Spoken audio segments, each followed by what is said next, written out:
Hello everyone, I am Amit. Today I am discuss class 10th electricity video number 3rd। ये मेरा video number 3rd है और इससे पहले हम लोगों ने पोटेंशियल तक बात कर दिया था। उसके बाद मैं आज 1 वोल्ट का डिफाइन कैसे कर सकते हैं उसका मैं बताने वाला हूँ और ओम्स लॉ और उसके बाद रेसिस्टिविटी के बारे में बताने वाला हूँ। तो पहले हम लोग जानते हैं 1 वोल्ट का।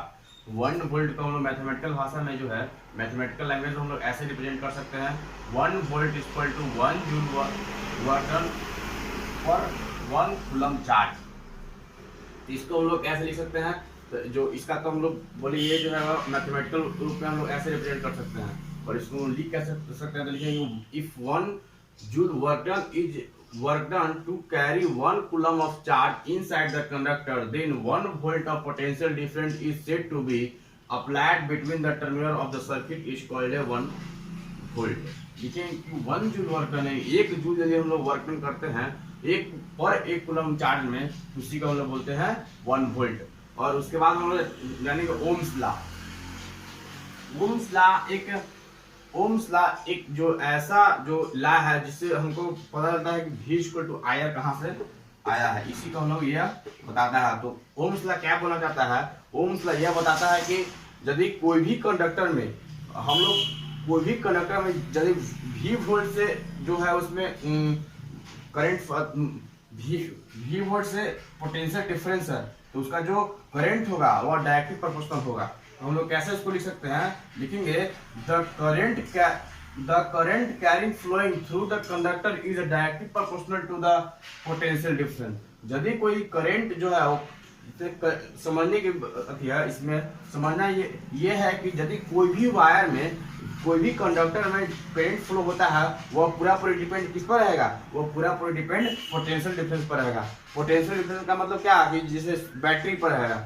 जैसे हम लोग अपना घर में यदि हम लोग का बॉल को तेज चलाना है तो हम लोग क्या करेंगे? उसका पोटेंशियल का बढ़ाएंगे, यानी उसका बैटरी का जो पावर है उसको बढ़ा सकते हैं। उसको बढ़ा देंगे तो क्या होगा? उससे उसका जो बॉल का जो अति था लाइट देने का जो स्रोत है वो बहुत ज़्यादा इंक्रीज भी कर सकता है। और फिर उसके बाद जो है तो इसका मतलब क्या बोल सकते हैं? इसका मतलब हम लोग ये बोल सकते हैं कि जो V है वह इस पर डिपेंड कर रहा है, I पर डिपेंड कर रहा है। यानी जो I यदि हम लोग V को बढ़ाएंगे तो I बढ़ेगा, और यदि हम लोग को यदि I को बढ़ाना है तो इससे पहले को V को भी बढ़ाना पड़ेगा।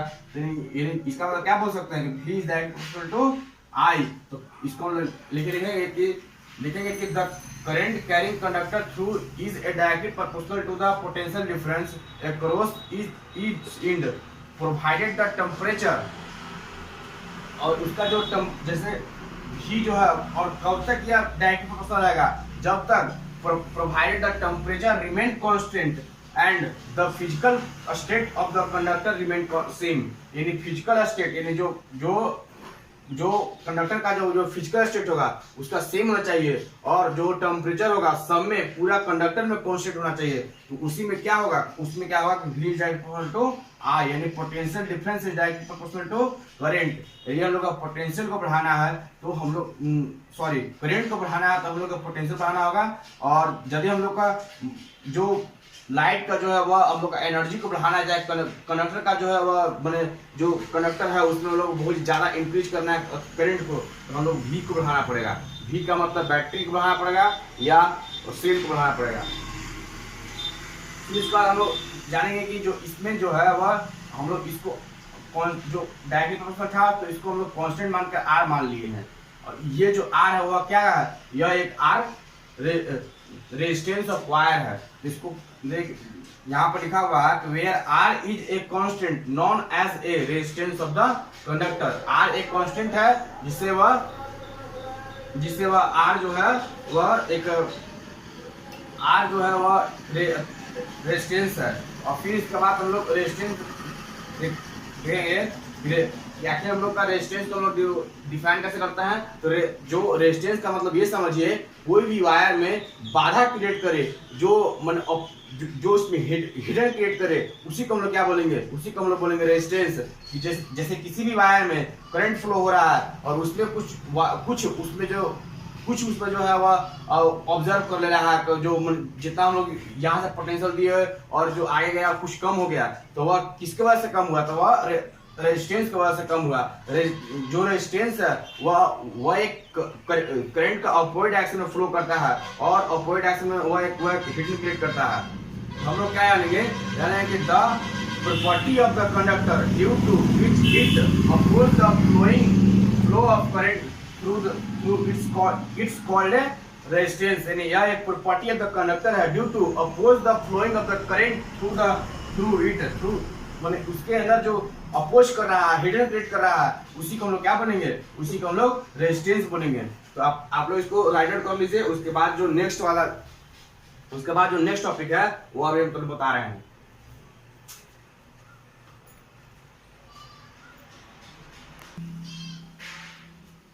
अब हम लोग जानेंगे ओम्स लॉ का जो है वो ओम्स लॉ कब तक फॉलो होता है।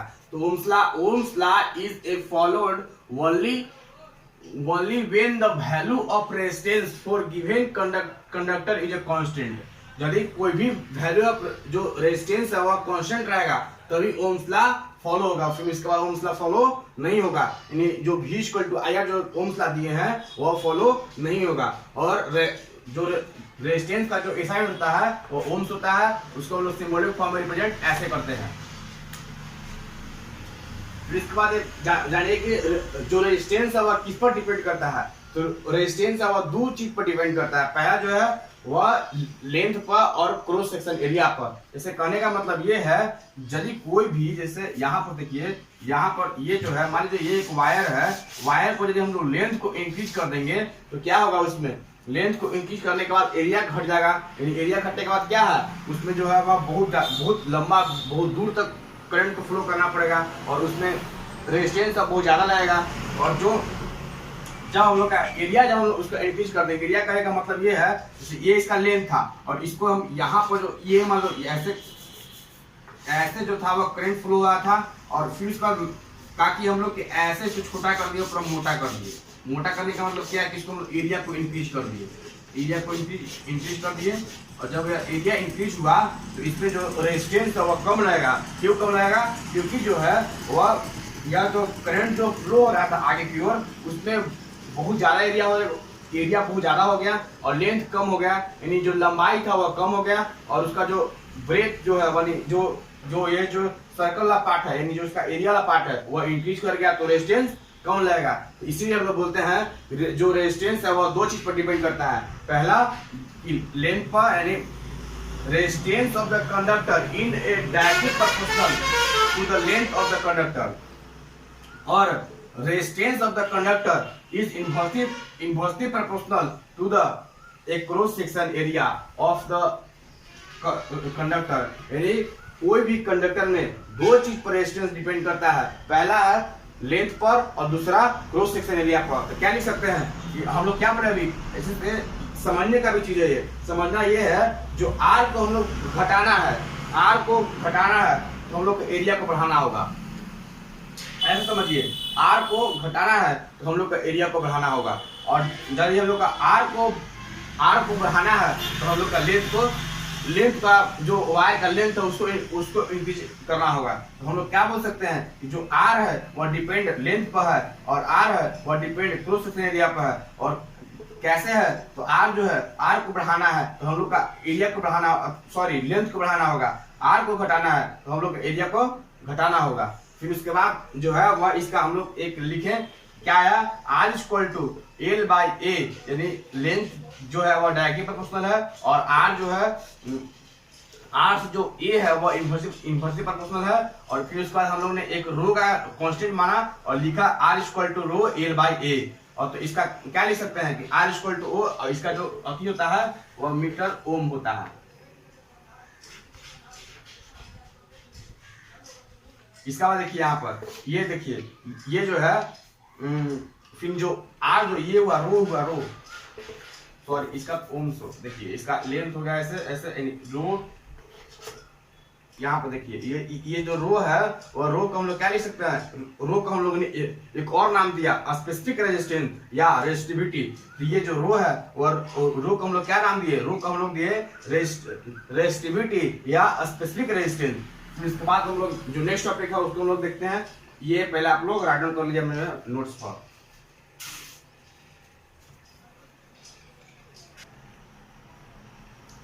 फिर उसके बाद हम लोग जानेंगे स्पेसिफिक रेजिस्टेंस को हम लोग कैसे डिफाइन कर सकते हैं। जो वहाँ पर रो आया था, इसका जो रिप्रेजेंटेशन है वो इसका ये है। ये जो रो आया था इसको हम लोग स्पेसिफिक रेजिस्टेंस हम लोग बोलते हैं या रेजिस्टिविटी बोलते हैं, या तो हम लोग उसको रेजिस्टिविटी बोलते हैं या इसको हम लोग स्पेसिफिक रेजिस्टेंस बोलते हैं।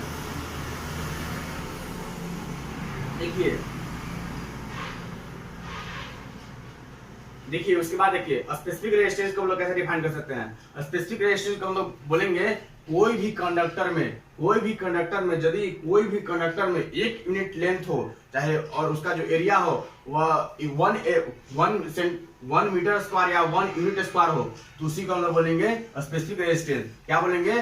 The resistivity of a conductor is the resistance of the unit length and unit of area of A cross section of the conductor is called resistivity. Resistivity का मतलब ये हुआ 1 मीटर, यदि 1 मीटर लेंथ हो, 1 metre या 1 unit length हो और 1 unit cross section area हो, उसी को हम लोग क्या बोलेंगे? रेजिस्टिविटी बोलेंगे। और रेजिस्टिविटी का जो अति आता है ऐसा होता है वो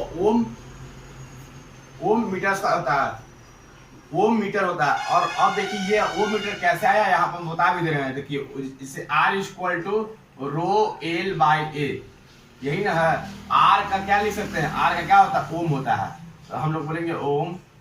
और फिर उसके बाद जो रो का हम लोग का इसका तो अति करना निकालना है यूनिट, और लेंथ को क्या लिख सकते हैं? मीटर लिख सकते हैं। और उसके बाद हम लोग क्या लिख सकते हैं? जो एरिया का क्या लिख सकते हैं? मीटर स्क्वायर लिख सकते हैं, लिख सकते हैं। जो ये जो है मान लीजिए एक यूनिट था, यहाँ पर एक लेंथ को क्या लिख सकते हैं? मीटर, और इसका एरिया को तो मीटर स्क्वायर लिख सकते हैं, क्योंकि जो एरिया होता है वो क्या होता है? m × m, यही ना होता है। हम लोग क्या लिख सकते हैं कि जो ये वाला ये कैंसिल हो गया और इसको इधर आता है, तो ये जो है वह रो = क्या आ जाएगा? ओम m, यानी ओम मीटर जो है वह रेजिस्टिविटी का ऐसा यूनिट है। फिर इसके बाद हम लोग जानेंगे रेजिस्टिविटी ऑफ द कंडक्टर जो है वह किस पर डिपेंड करता है। तो जो रेजिस्टिविटी ऑफ द कंडक्टर है वह डिपेंड न ये आप लोग हमेशा माइंड में रखिएगा, जो रेजिस्टिविटी ऑफ द कंडक्टर है वह डिपेंड न तो लेंथ पर करेगा न तो क्रॉस सेक्शन एरिया पर करेगा, वह सिर्फ और सिर्फ डिपेंड किस पर करेगा? आइटम किससे बना है, उसका जो नेचर है, उसका जो मटेरियल है वह किस पर बना है, उस पर डिपेंड करता है। यानी जो रेजिस्टेंस था वह डिपेंड क्रॉस सेक्शन एरिया और लेंथ पर था, और जो रेजिस्टिविटी है वह सिर्फ और सिर्फ मटेरियल पर डिपेंड करता है। जैसे इसको क्या लिख सकते हैं? Resistivity of the conductor do not depend upon the length and cross section area but it depend upon the material by which made up.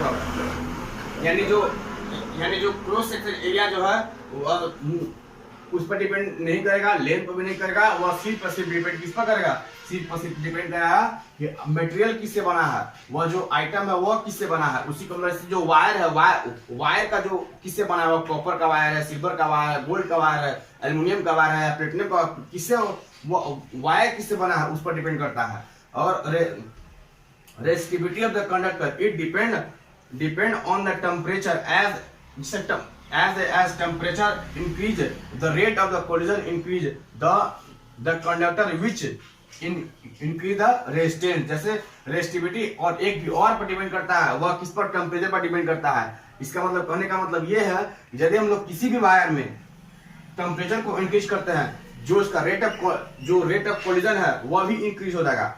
जिससे इसमें जो है वह इलेक्ट्रॉन जो है वह क्या होगा? बहुत ज्यादा लड़ने लगेगा, बहुत ज्यादा उसमें कोलिजन होने लगेगा, टकराव होने लगेगा। तो हम लोग क्या बोल सकते हैं कि जो टेम्परेचर जो है वह यदि हम लोग का इंक्रीज करता है तो कोलिजन भी इंक्रीज कर जाएगा किसमें? कंडक्टर में, और उसमें जो क्या होगा उसमें रेजिस्टेंस भी इंक्रीज कर जाएगा। जो बाधा करने वाला बहुत ज्यादा हो जाएगा, इसीलिए रेजिस्टेंस भी इंक्रीज कर जाएगा। और उसके बाद एक क्वेश्चन है, एक conductor of length L and A cross section area A have the resistance R if the length is double the find the new resistance of the conductor। देखिए इसको कैसे हम लोग शुरू करेंगे।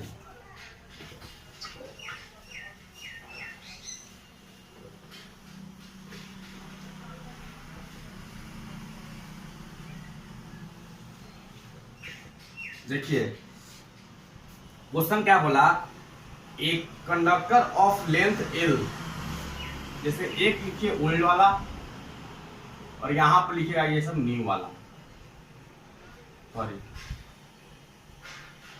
न्यू वाला, यहां पर देखिए ऐसे बनता है ये। इसको ज्यादातर क्वेश्चन को ऐसा ही बनाइएगा तो अच्छा लगेगा और आपको बनाने में भी आसानी होगा, इसलिए हम ऐसा ही बनाएंगे ओल्ड और न्यू लिखकर। तो ऐसे लिखिएगा, जो इसका जो रेजिस्टेंस है वह क्या लिख सकते हैं, इसका लिख सकते क्या लिख रो एल बाई ए, इसका ये मान लीजिए ये है स्मॉल ए, कैपिटल ए मानिए, ठीक है, रो एल बाई ए यानी लेंथ इसका एल है। ओल्ड वाला का जो था वह इसमें क्या पूछ रहा है कि यदि हम लोग लेंथ को इंक्रीज कर देंगे तो बताइए कि न्यू रेजिस्टेंस क्या होगा। यानी लेंथ का इंक्रीज करना, इसका मतलब किससे बात कर रहा है, इसका मतलब ये फॉर्मूला बात कर रहा है कि रो एल बाई ए से निकलेगा। तो देखिए इसका कैसे हम लोग का निकालना होगा, हम लोग इसको निकालेंगे, जो एल जो है, जो इसमें क्या बोल रहा है, एल जो है वह लेंथ ऑफ इज डबल, यानी लेंथ को डबल कर दिया। पहले मान लीजिए जो लेंथ था वह एल था और एरिया ए था, और जो लेंथ जो है उसको डबल कर दे रहा है, यानी जो एल वाला जो से ये जो पार्ट है उसको 2L कर दिया, ठीक है। और इसका जो देखिए, और इसका यहाँ पर स्मॉल ए ही मानिए तो अच्छा लगेगा। फिर उसके बाद देखिए, और फिर जो ए जो है वो ए क्या हो जाएगा, लेंथ डबल हो रहा है, हम पहले ही बताया यदि लेंथ डबल हो यानी लेंथ को इंक्रीज करता है तो एरिया घटेगा, यानी एरिया क्या होगा, डिक्रीज कर जाएगा। यहाँ समझिए, फिर से इसको समझिए, इसको समझना बहुत जरूरी है। देखिए लेंथ ये वायर था, इस वायर को हम लोगों ने क्या किया, लेंथ को ये मान लीजिए पहले ए 2L था, ठीक है, सॉरी मान लीजिए ए था, और इसको जो है वह डबल इतना बड़ा कर दिया गया जो कि 2L के इक्वल आ गया, जो ई जो L था उसको 2L कर दिया, यानी इसका इतना जो वायर था उसको जोड़कर पूरा इतना बड़ा कर दिया गया। इसको वायर इतना ही है और इसको तीर के उसको इंक्रीज कर, इसको मैंने पूरा तीर कर हम लोग क्या किया, इसको इंक्रीज यानी 2L कर दिए, यानी जो इसका जो L है वह 2L हो गया, ठीक है। और फिर उसके बाद हो रहा है, हम लोग जानते हैं कि इसको जो इसमें जो एरिया था वह ए है, अब इसमें जो एरिया होगा वह चेंज होगा। क्यों चेंज होगा, क्योंकि इसका जो लेंथ है सिर्फ वायर इतना ही है, हम लोग सिर्फ तीरे हैं, जब तीर के जो है वह 2L कर दिए हैं, तो वो जो तीरने के बाद जो है और उसका जो एरिया क्या हो जाएगा, इंक्रीज करना है, पतला हो जाएगा। तो पतला होने के बाद क्या है, जो इसका जो एरिया क्या हो जाएगा, एरिया क्या लिख सकते हैं, A/2, यानी A=A/2 और L इतना आ जाएगा, L=2L और A=A/2। तो इसके बाद देखिए, इसके बाद क्या होगा, इसके बाद क्या लिख सकते हैं इसको, R न्यू वाला में है R=R' रो L बाई ए, तो अब हम लोग देखिए ये जो रो है, आप लोग का भी ये माइंड में क्वेश्चन आ रहा है कि आपने ये रो का क्यों नहीं चेंज किया। तो रो का हम लोग इसलिए नहीं चेंज किए कि उसका जो मटेरियल है, जिससे क्या बताया है, जो मटेरियल है उस पर डिपेंड करता है रो। तो जो पहले वायर जो सेम वायर है, यही ये वायर ये भी है और ये वायर ये भी है, तो इसका जो मटेरियल है वह तो चेंज नहीं हुआ है, सिर्फ और सिर्फ इसका लेंथ और एरिया चेंज हुआ है। जो वायर ये है वही वायर ये है, सिर्फ हम लोग उसको तीर कर इसको जो है वो हम लोग इंक्रीज कर दिए हैं। और इसका जो मटेरियल है, जो इससे जो चाहे वो कॉपर का वायर है, चाहे किसी भी, यदि कॉपर का वायर है तो ये भी कॉपर का वायर है, तो मान लीजिए क्या, यदि कॉपर का वायर है तो ये भी कॉपर का वायर है, ठीक है। तो इसका जो रो है वह सेम रहेगा। क्यों सेम रहेगा, क्योंकि इसका मटेरियल जो है वह बदलाव नहीं हुआ है। तो क्या लिख सकते हैं, रो ए, फिर उसके बाद जो L क्या दिया हुआ है, L=2L,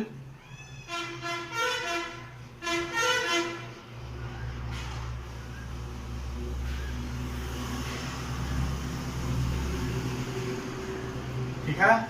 L क्या दिया हुआ है, L दिया हुआ है रो 2L और A=A/2, ठीक है।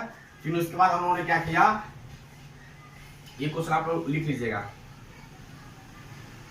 फिर उसके बाद हम लोगों ने क्या किया, फिर उसके बाद हम लोगों ने किया कि जो इसका जो है वह ये ऊपर चल जाएगा, यानी 2 × 2 रो L/A, ये मान लीजिए इक्वेशन फर्स्ट था रो एल बाई ए, तो ये क्या हुआ 4 रो, तो ये जो है इससे क्या हुआ, इसको क्या लिख सकते इसको हम आर लिख सकते ना है। आर क्या था rho L by A, rho L by A यानी आर।